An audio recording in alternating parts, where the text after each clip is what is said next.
இதுதான் நம்ம இன்றைக்கி பார்க்க போகிற ப்ளவுஸு.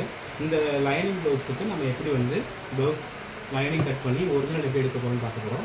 ஸோ இது எல்லாமே நமக்கு வந்துட்டு ஷிஃபானில் தான் இருக்குது. ரொம்ப சாஃப்டான ஒரு பூனை மெட்டீரியல் சொல்லுவாங்கல்ல, அந்த மாதிரி இது ஷிஃபானு.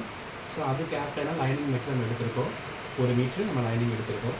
ஓகே, எதுக்காக நம்ம 1 மீட்ரு எடுத்திருக்கோம் அப்படின்னாக்க, புதுசாக கற்றுக்கிறீங்க அப்படின்னாக்க மெட்டீரியல் கொஞ்சம் அதிகமாக இருக்கப்போ நீங்கள் ஈஸியாக அதை வந்து கன்செப்ஷன் எப்படி எடுக்கிறதுன்றதை பார்த்துக்கலாம். இப்போ நீங்கள் கட் பண்ணுறப்ப 2 விஷயம் கற்றுக்கலாம். ஒன்று, துணி அதிகமாக இருக்கப்போ எவ்வளோ ஈஸியாக கட் பண்ணுறதை கற்றுக்கலாம். இன்னொன்று, துணி இவ்வளோ வேஸ்ட்டாக போகுதே, அப்போ அடுத்த டைம் வந்து வேஸ்ட் பண்ணக்கூடாதுன்றது இந்த ஃபஸ்ட்டு கிளாஸில் நீங்கள் வந்து பார்த்துக்கலாம். ஸோ அதுக்கான தான் இது. இதில் பார்த்திங்க அப்படின்னா ஃபஸ்ட்டு இந்த லைனிங் மெட்டீரியலை கட் பண்ணிட்டு தான் நம்ம ஒரிஜினல் கட் பண்ண போகிறோம். நியூவாக பிகினர்ஸ்க்கு வந்து இந்த ஒரிஜினல் கிளாத்தை வந்து ஃபோக்கஸ் பண்ணி எடுக்கிறது கொஞ்சம் கஷ்டமாக தான் இருக்கும். ஏன்னா ஃபஸ்ட் டைம் அவங்க இதை ஹேண்டில் பண்ணுறது ரொம்ப இதாக இருக்கும். ஸ்டிஃப்னாக இருந்தால் நமக்கு ஒரு பென் ஸ்டிஃபன் கிடையாது. ஸோ ரொம்ப சாஃப்ட் மெட்டீரியல். ஸோ நம்மளோட மெஷரிங் ப்ளவுஸ் வந்து இதுதான். ரொம்ப சிம்பிள் வேறு நம்ம எப்படி கட் பண்ணுறோம் அப்படின்றத பார்த்துக்கணும். என்ன அப்படின்னா, வித்தவுட் இன்ச் டேப் வந்து நம்ம டைலர் சாப் யூஸ் பண்ண போகிறோம், ஸ்கேல் யூஸ் பண்ண போகிறோம், சிசர் யூஸ் பண்ண போகிறோம், லைனிங் நம்ம கட் பண்ண போகிறோம். நோ இன்ச் டேப் யூஸ் பண்ணி நம்ம எந்த இடத்துலையுமே மெஷர்மெண்ட் எடுக்க போகிறதே கிடையாது. ஸோ கஸ்டமர் கொடுக்கக்கூடிய பர்ஃபெக்ட் மெஷர்மெண்ட் ப்ளவுஸில் இருந்து நம்ம எப்படி மெஷர் பண்ணி ஒரு ப்ளவுஸை கட் பண்ண போகிறோம் அப்படின்னு பார்க்குறது தான் இந்த இதில் பார்க்க போகிறோம். ஸோ ஃபஸ்ட் ஆஃப் ஆல் நம்ம எடுத்துக்கிறோம். இது நம்மளோட லைனிங் மெட்டீரியல் 1 மீட்டர் இருக்குது. ஸோ இதில் நம்ம எப்பொழுதுமே என்ன பண்ணணும், நார்மல் டைலர்ஸ் எப்படி கட் பண்ணுவாங்க அப்படின்னாக்க ஆட்டோமேட்டிக்காக இந்த செல்வேஜ் சைடு வந்து ஸ்லீவை கட் பண்ணி எடுத்துடுறாங்க. யாரும் வந்து பர்ஃபெக்டாக பண்ணுறது கிடையாது. ஸோ செல்வேஜில் வந்து ஸ்லீவை கட் பண்ணி எடுத்துடுறாங்க. இது எதுக்காக அப்படின்னா, ஃபேப்ரிக் வந்து ஒரு சிலதுக்கு பத்தாது. ஸோ அப்போ நம்ம வந்து இப்படி ஸ்லீவை கட் பண்ணிட்டா இந்த பேலன்ஸ் ஃபேப்ரிக்கை ஃபோல்டு பண்ணி நம்ம இதில் ஃப்ரண்ட் அண்ட் பேக் நம்ம ரெடி பண்ணி எடுத்துக்கலாம்.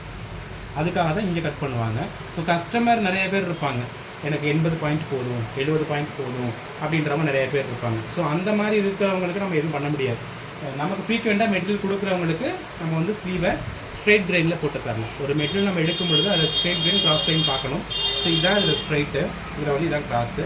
ஸோ என்னோட ஸ்ட்ரைட் லைன் வந்து ஸ்ட்ரைட்டு, கிராஸ் லைன் வந்து கிராஸு.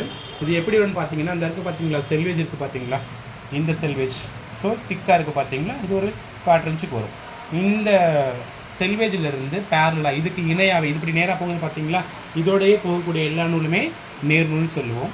இந்த செல்வேஜையும் இந்த செல்வேஜும் 2 சைடில் இருக்கக்கூடிய செல்வேஜையும் ஒன்றா கனெக்ட் பண்ணுறத நம்ம வந்து கிராஸ் கிரைன்னு சொல்லுவோம். சரிங்களா, குறுக்கு நூல். இது வந்து குறுக்கு நூல், இது வந்து நேர் நூல்.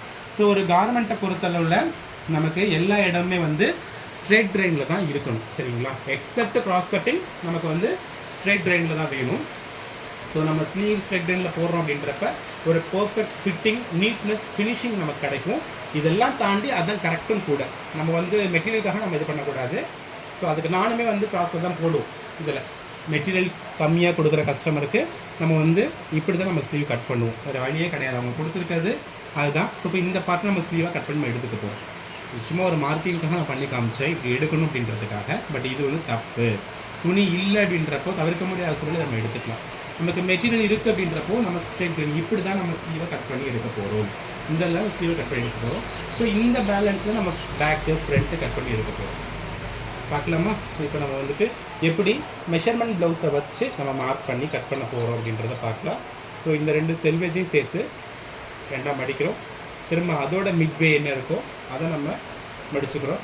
டோட்டலாக வந்து 4 லேயர்ஸ் இருக்கிற மாதிரி நம்ம இதை ஃபோல்டு பண்ணிக்கிறோம். ஸோ ஃபோல்டிங் முடிச்சாச்சு. ஃபோல்டிங் வந்து ப்ராப்பராக நம்ம ஃபோல்டு பண்ணணும். லைனிங் கட் பண்ணி கொடுத்தவங்க கடையில் கிராஸாக கட் பண்ணி கொடுத்துருக்காங்க. ஸோ அதை நம்ம வந்து ஃபஸ்ட்டு ஸ்ட்ரைட்டன் பண்ணணும். பார்த்திங்கன்னா தெரியும், இது நம்ம ஸ்ட்ரைட்டன் பண்ணால் தான் நம்ம மார்க் பண்ணுறதுக்கு கரெக்டாக இருக்கும். அதனால் வந்து லைனிங்கை ஃபஸ்ட் நம்ம கரெக்ட் பண்ணணும். அப்போ நான் வந்து ஃபோல்டிங்லேயே கரெக்ட் பண்ணிவிட்டு அதுக்கு பிறகு நம்ம மார்க்கிங் பண்ணிக்கலாம்.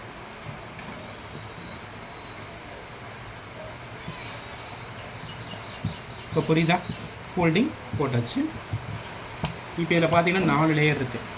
1 2 3 4. ஸோ இது வந்து நம்ம ஃப்ரண்ட்டாக எடுத்துக்கலாம், இது பேக் சைடாக எடுத்துக்கலாம். சிங்கிளாக கனெக்ட் பண்ணால் ஃப்ரண்ட்டு, இது செகண்ட் ஸ்லீவோட ஃப்ரண்ட்டு, இது பேக்கு, இது செகண்ட் ஸ்லீவோட பேக். ஸோ இப்போ இதில் நம்ம எப்படி மெஷர்மெண்ட் ப்ளவுஸை வச்சு நம்ம ஸ்லீவ் மார்க் பண்ண போகிறோன்றத ரொம்ப சிம்பிள் மெத்தடாக பார்க்க போகிறோம். இதில் எந்த விதமான கால்குலேஷன்ஸ் கிடையாது, கிரிட்டிக்கலாக நம்ம எதுவும் யோசிக்கணுன்ற அவசியம் கிடையாது. கஸ்டமர் கொடுத்துருக்க மெஷர்மெண்ட் ப்ளவுஸ் என்ன இருக்கோ அதை பார்த்துக்க போகிறோம். ஸோ இந்த ஃபோல்டிங்கில் மட்டும் இன்னரில் இருக்கக்கூடிய ஃபேப்ரிக் கரெக்டாக ஃபோல்டிங்கில் ஜாயிண்ட் ஆகிருக்கு அப்படின்றத பார்த்துக்கணும். ஒருவேளை இந்த ஃபேப்ரிக் மேலேயும் அதுக்கு உள்ளே உள்ள ஃபேப்ரிக் கொஞ்சம் கீழே இருந்தால் ஒரு ஸ்லீவ் முன்ன பின்ன இருக்கிற மாதிரி இருக்கும். ஸோ அதை நம்ம வந்து கரெக்ட் பண்ணணும். அப்போ கரெக்ட் பண்ணுறப்போ நம்ம கை வச்சு பார்த்தாலும் நமக்கு தெரியும். இன்கேஸ் நமக்கு டவுட்டாக இருக்குன்னா ஸ்கேலை எடுத்துகிட்டு நம்ம இந்த மாதிரி கொடுத்து இந்த சைடு அப்படி நம்ம பண்ணுறப்போ எல்லா கிளாத்தும் நமக்கு ஒன்றா ஒட்டிக்கும். இங்கே பார்த்தீங்கன்னா தெரியும் ஸ்கேல் மூவ் ஆகி வர்றது நமக்கு நல்லா தெரியும். அப்படி வேண்டாம். இப்போ நான் சொன்னேன் பார்த்தீங்களா, எட்ஜ் வந்து தப்பாக இருக்குது, நம்ம நேராக கட் பண்ணணும்னு சொல்லிட்டு. ஸோ இங்கே பார்த்தீங்கன்னா தெரியும் எவ்வளோ கேப் இருக்குன்றது தெரியும். ஸோ ஃபஸ்ட்டு நம்ம ஒரு லைன் போடுறோம். இது வந்து ஸ்ட்ரைட் லைன் எதுக்காக அப்படின்னா ஃபேப்ரிக்கோட எட்ஜை கரெக்ட் பண்ணுறதுக்காக நம்ம போகிற லைன் இந்த லைன். செகண்ட் நம்ம சீம் எலமெண்ட்ஸ் விட போகிறோம். பாட்டம் ஹெம்மிங் பண்ணுறோம். பாட்டம் ஹெம் நம்ம பண்ண போகிறதில்ல, பிகாஸ் இது வந்து லைனிங் ப்ளவுஸு. ஸோ இந்த மாதிரி ஃபேஸிங் மாடலில் நம்ம அப்படியே ஸ்டிச் பண்ணி இன்டென்ட் பண்ணி நம்ம உள்ளுக்குள்ள வந்து ஸ்டிச் பண்ண போகிறோம். இதில் பார்த்திங்கன்னா தெரியும் ஃபேஸிங் மாடல் இருக்குது. ஸோ அதுக்காக ஒரு 1/4 இன்ச் நம்ம கொடுக்குறோம். 1/4 இன்ச் நான் மெஷர்மெண்ட் எடுத்துருக்க மாட்டேன், பட் இந்த கேப் பார்த்தா உங்களுக்கு தெரியும். இந்த ஸ்கேலில் இருக்கக்கூடிய இந்த ஸ்லோப் இது நமக்கு 1/4 இன்ச் கணக்கு வரும். ஸோ அதுக்காக நான் போட்டேன். அதுக்கப்புறம் மெஷரிங் ப்ளவுஸ் எடுக்கிறோம். நல்லா புரிஞ்சுக்கணும், நம்ம டேப்பெல்லாம் யூஸ் பண்ண போகிறது கிடையாது. ஸோ இதை வச்சு தான் நம்ம வந்து அளவு எடுக்கிறோம். அப்படின்றப்போ இந்த ப்ளவுஸ் எந்த அளவுக்கு கரெக்டாக இருக்குன்றது நம்ம பார்க்கணும். இது ஓகே, பட் இன்னும் ரொம்ப க்ரஷ்டு மெட்டீரியலாக இருந்தால் கம்பல்சரி நம்ம அயன் பண்ணி தான் நம்ம எடுத்துக்கணும். அயன் பண்ணாமல் நம்ம எடுத்தோம் அப்படின்னாக்கா நமக்கு மெஷர்மெண்ட்டுக்கு ரொம்ப ப்ராப்ளம் ஆகும். ஸோ பாருங்கள், இந்த லைன் வச்சுட்டோம். இப்போ நான் எப்படி மடித்து போட்டிருக்கேன்றது உங்களுக்கு புரியும். ஓகே, பேக் சைடு இருக்கக்கூடிய ஸ்லீவ் எடுத்துட்டோம். ஸ்லீவோட லென்த்து, ஸ்லீவோட ரவுண்டு, இது வந்து ஆர்ம்ஹோல் ஷேப்பு. நம்ம இப்போ ஸ்லீவ் அப்படியே ஃபோல்ட் பண்ணி போட்டிருக்கோம். உங்களுக்கு நல்லாவே புரியும்னு நினைக்கிறேன். இது வந்துட்டு நம்மளோட சைட் சீம். இந்த லைன் பார்க்குறது நம்மளுடைய சைட் சீம். ஸோ இப்போ நம்ம வந்து இந்த ஸ்லீவை இப்படி தான் மார்க் பண்ணி கட் பண்ணி எடுக்க போகிறோம். ஸோ இங்கே வந்து ஃபோல்டிங் இருக்கணும். ஏன்னா இதுதான் வந்து ஷோல்டர்லேருந்து சென்டர் நம்ம கையோட நடுப்பகுதியில் வரக்கூடிய இடம். ஸோ இந்த இடத்துல நமக்கு வந்து ஃபோல்டிங் கம்பல்சரி இருக்கணும். இந்த மாதிரி கட் லைன்ஸ் இருக்கக்கூடாது. கட் லைன் இருந்தது அப்படின்னாக்க நமக்கு இது போல் கட் லைன்ஸ் நமக்கு இருந்தது அப்படின்னாக்க நம்ம இங்கே ஜாயின் போடுற மாதிரி இருக்கும். ஸோ அதுக்காக இங்கே ஃபோல்டிங்கில் இருக்கான்றதை நம்ம செக் பண்ணிக்கணும். ஸோ ப்ளவுஸோட இந்த ஆர்ம்ஹோல் ரவுண்டு சுற்றளவு, கை சுற்றளவை நம்ம இப்போ ரெட்டையாக மடிச்சிட்டோம். இந்த ஸ்டார்டிங் பாயிண்டில் வைக்கிறோம். சீம் அலவன்ஸ் விட்டோம். இது வந்து சீம் அலவன்ஸ். இங்கே இருந்தால் நம்மளுடைய ஸ்லீவோட லென்த் ஸ்டார்ட் ஆக போகுது. ஸோ இங்கே வச்சுட்டு இங்கே எடுக்கிறோம். நல்லா பாருங்கள், ரொம்ப ப்ரெஸ் பண்ணி இழுக்கக்கூடாது, சுருக்கமாக விடக்கூடாது. கரெக்டாக ஸ்ட்ரெச் பண்ணி எடுத்துகிட்டு இங்கே வரும் ஜாயினிங் லைன். ஸோ ஸ்லீவோட லென்த்து இங்கேருந்து இங்கே இவ்வளோ தான். இப்போது இந்த லைனும் இதுவும் தான் நமக்கு வந்துட்டு என்ன ஸ்லீவோட ஃபுல் லென்த். பட் இப்போ நம்ம இதுக்கு வந்து இங்கே சீம் அலவன்ஸ் கொடுத்தது மாதிரி இந்த ஜாயின் பண்ண பாடிஸையும் ஸ்லீவோட அந்த ஆர்ம்ஹோல் ஷேப்பை ஜாயின் பண்ணுறதுக்கு நமக்கு மெட்டீரியல் வேணும். ஸோ அதுக்கு ஒரு 1/4 இன்ச் நம்ம வந்து மார்க் பண்ணிக்கணும். இந்த மார்க்கிங் எப்படி பண்ணுறோமோ இதே போல் தான் நம்ம ஸ்டிச்சிங்கும் பண்ணணும். மார்க் பண்ணுறதுல வந்து நம்ம வந்து 1/2 இன்ச் கொடுத்துட்டு நம்ம 1/4 இன்ச்சில் ஸ்டிச் பண்ணோம் அப்படின்னாக்கா அது ப்ராப்ளம் ஆகும். ஸோ நம்ம எவ்வளோ லென்த்து கொடுக்குறோமோ அந்த அளவுக்கு இப்போ நான் 1/2 இன்ச் கொடுத்தேன் அப்படின்னா நான் இங்கே தான் ஜாயின் பண்ணணும். இங்கே ஜாயின் பண்ணால் ஸ்லீவோட லென்த்து கூட வந்துடும். ஸோ ஒருத்தவங்களோட ஸ்டிச்சிங் எக்ஸ்பீரியன்ஸ் எப்படி இருக்குது, அவங்க எந்த அளவுக்கு சீம் அலவன்ஸ் விட்டு ஸ்டிச் பண்ணுறாங்களோ அதை பொறுத்து நம்ம இங்கே இடம் விட்டுக்கணும். ஸோ நம்மளோட அளவு இந்த 1/4 இன்ச்சு போதும். இது ஆக்சுவல், இது சீம் அலவன்ஸ். அடுத்து என்ன பண்ணுறோம், இந்த ஸ்லீவோட ரவுண்டு நம்ம வந்து மார்க் பண்ணிக்கிறோம்.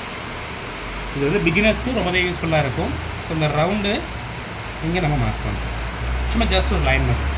இங்கேருந்து இந்த ஸ்லோப் பார்த்தீங்களா, கீழே கர்வ் லைன், அதை ஒரு மார்க் பண்ணுறோம். எங்கே வருதோ அந்த இடத்த நம்ம ஒரு மார்க் பண்ணுறோம். ஸோ இப்போ இதுக்கு ஒரு சீம் அலவன்ஸ் எக்ஸ்ட்ரா கொடுக்குறோம். இப்போ நம்ம ப்ளவுஸை கரெக்டாக வச்சுட்டோம். இதில் பாருங்கள், இந்த ஆம்கோலோட ரவுண்டு வந்துட்டு நமக்கு இதோட வருது. நம்ம ஃப்ரண்ட் சைடு வச்சுருக்கோம். நான் உங்களுக்கு முன்னாடியே பேக் சைடு தான் வச்சுருப்பேன். இந்த பேக் சைடு தான் நமக்கு மெயினாக தேவை. பேக் சைடில் பார்க்குறப்போ உங்களுக்கு ஈஸியாக அது எப்படி இருக்குன்றது உங்களுக்கு புரியும். பார்த்தீங்களா?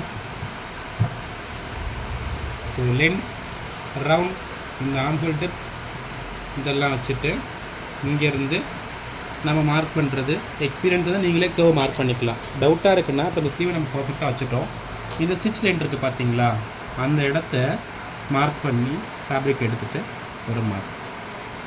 அடுத்து இங்கே ஒரு மார்க், அடுத்து இங்கே ஒரு மார்க். இப்போ அந்த ஷேப் நமக்கு கிடச்சிருக்கு. இதை நம்ம அப்படியே ஜாயின் பண்ண வேண்டியது. இப்போ இந்த இடத்துல நமக்கு ஸ்டிச் வர வேண்டிய இடம், இந்த இடத்துல நம்ம ஸ்டிச் கொடுக்கணும். ஸோ அதுக்கு நான் மார்க் பண்ணியிருக்கேன். இந்த சுடிதார் பேட்டர்னில் நம்ம ஸ்லீவ் அட்டாச் பண்ணுறதுனால நமக்கு இது கொஞ்சம் ஈஸியாக இருக்கும். நார்மலாக டைலரிங் பேட்டர்னில் ஸ்லீவ் தனியாக ஃபினிஷிங் பண்ணிவிட்டு பாடிஸ் தனியாக ஃபினிஷிங் பண்ணிவிட்டு ரெண்டையும் தனித்தனியாக ஜாயின் பண்ணும்பொழுது இந்த இடத்துல ரன்னிங் வந்து ஒழுங்காக ஸ்டிச் வந்து ஒழுங்காக ரன்வேல வராது. ஸோ இது வரைக்கும் ஒரு ஸ்டிச் இருக்கும், அப்புறம் கேப் இங்கே ஜாயினிங் தனி கேப் இருக்கும், அப்புறம் இங்கே தனியாக இருக்கும். ஒருவேளை ப்ளவுஸை நம்ம எக்ஸ்டென்ஷன் பண்ணணும் அப்படின்னாக்கா இந்த ஸ்டிச் நம்மளால் பிரித்து எடுக்க முடியாது. ஸோ இதுதான் வந்து மார்க்கிங். நம்ம வந்து ப்ளவுஸ் சுடிதாரில் எப்படி நம்ம ஸ்லீவ் அட்டாச் பண்ணுவோமோ அது மாதிரி தான் நம்ம அட்டாச் பண்ண போகிறோம். இப்போ நம்ம கட் பண்ண போகிறோம். ஸோ இந்த லைன் போட்ட இந்த எட்ஜை நம்ம வந்துட்டு கரெக்ட் பண்ணுறோம். அடுத்தது இந்த இடம் தான் நமக்கு சீம் எலமெண்ட்ஸுக்காக நம்ம கொடுக்க வேண்டியது. ஸோ அடுத்தது இந்த இடத்த நம்ம கட் பண்ணுறோம். சீம் எலமெண்ட்ஸோடு இருக்கிற இடத்த நம்ம கட் பண்ணுறோம். இந்த இடத்துல ஒரு நாட்ச் கொடுக்குறோம், வி நாட்ச் கொடுக்குறோம். ஏன்னா ஸ்லீவோட பிக் பாயிண்ட் இப்போ நமக்கு புரியணும் அப்படின்றதுக்காக. அடுத்தது இங்கே பார்த்திங்கன்னா கேப் இருக்குது, இங்கே ரொம்ப அதிகமான கேப் இருக்குது. நான் இப்போ உங்களுக்கு நான் மெஷர்மெண்ட் எதுவுமே கரெக்டாக சொல்லியிருக்க மாட்டேன், அப்படியே இருக்கலாம் அப்படின்ற மாதிரி சொல்லியிருக்கேன். ஒன்றும் தப்பு கிடையாது. வேணால் இப்படி ஒரு கிராஸ் லைனில் கட் பண்ணி எடுத்துக்கலாம். இப்படி வேண்டாம் தைக்கும் பொழுது சிரமமாக இருக்குன்னா இதோட லைனை நம்ம இப்படி கூட கட் பண்ணி எடுத்துக்கலாம், அப்படியே வச்சுக்கலாம். ஸ்டிச் பண்ணிட்டு ஜாயின் பண்ணிட்டு எக்ஸ்ட்ரா இருக்க மட்டும் நம்ம கட் பண்ணிக்கலாம். இது ஏன்னா பிகினர்ஸ் ஈஸியாக கற்றுக்கிறது தான் நான் சொல்லுவேன். இந்த பார்த்தீங்கன்னா இங்கே மிஸ் மேட்சாக இருக்குது ஃபோல்டிங். ஸோ இப்போ இதை நம்ம ஈவன் பண்ணுறதுக்காக ஒரு கிராஸில் கொடுத்து நம்ம கரெக்டாக கட் பண்ணி எடுத்துகிட்டு இந்த சீம் எலமெண்ட்ஸ் விட்ட இடத்த நாட்ச் கொடுத்து மார்க் பண்ணிடுவோம். அடுத்தது ஃப்ரண்ட் ஆன்கோல் டெப்த்து வந்து நமக்கு வேணும். பேக் சைடு இது ஓகே, ஃப்ரண்ட்டில் வந்து ஃப்ளஷ் இந்த இடத்துல கொஞ்சம் கம்மியாக இருக்கும். அப்போ நம்ம இந்த இடத்துல ஒரு கர்வ் பாயிண்ட் கொடுத்தா தான் நமக்கு வந்து பாடியில் கரெக்டான ஃபிட்டிங் கிடைக்கும். ஸோ இப்போ இந்த கர்வ் நம்ம எப்படி மார்க் பண்ணணும் அப்படின்னா ப்ளவுஸில் இங்கேருந்து ஒரு இன்ச் அளவுக்கு விட்டுட்டு இதுக்கப்புறம் நம்ம ஒரு 1/2 இன்ச்சோ 1/4 இன்ச்சோ பாடியோட ஷேப்புக்கு ஏற்ற மாதிரி நம்ம கர்வ் கொடுக்க போகிறோம். இங்கே தானே ஜாயினிங் வருது, இதுக்கு பின்னாடி நம்ம போயிடக்கூடாது. ஸோ இந்த ஜாயினிங்லேருந்து நம்ம வந்து கர்வ் லைன் கொடுத்து கட் பண்ண போகிறோம். இதுக்கெல்லாம் இப்போ நிறைய ஸ்கேல்ஸ் இருக்குது. ஸோ அதெல்லாம் தேவை கிடையாது, நம்ம பழக நமக்கு அதெல்லாம் வந்துடும். பாருங்கள், ரொம்ப சிம்பிளாக தான் போடுறேன். ரொம்ப பாடியாக இருக்கிறவங்களுக்கு லைட்டாக கட் பண்ணால் போதும், ரொம்ப ஸ்லிம்மாக இருக்கிறவங்களுக்கு நம்ம கரெக்டாக கட் பண்ணணும். இந்த இடத்து பார்த்தீங்களா, இந்த ஷேப் உங்களுக்கு தெரிஞ்சு பார்த்தீங்களா, இதுதான். இதை வேணால் மார்க் பண்ணுற பாருங்கள் எந்த அளவுக்கு டிஃபரன்ஸ் பேக்குக்கும் ஃப்ரண்ட்டுக்கும் இருக்குன்றதை பார்த்துக்கோங்க. ஸோ இந்த லைன் இருக்கிறது தான் ஃப்ரண்ட்டு, லைனுக்கு மேலே இருக்கிறது பேக். இப்போ இதில் நம்ம ஸ்லீவை ஓப்பன் பண்ணோன்னே ஃப்ரண்ட் எது பேக் எது நமக்கு தெரியாமல் இருக்கும். அதுக்காக இந்த இடத்துல சின்னதாக ஒரு நாட்ச்.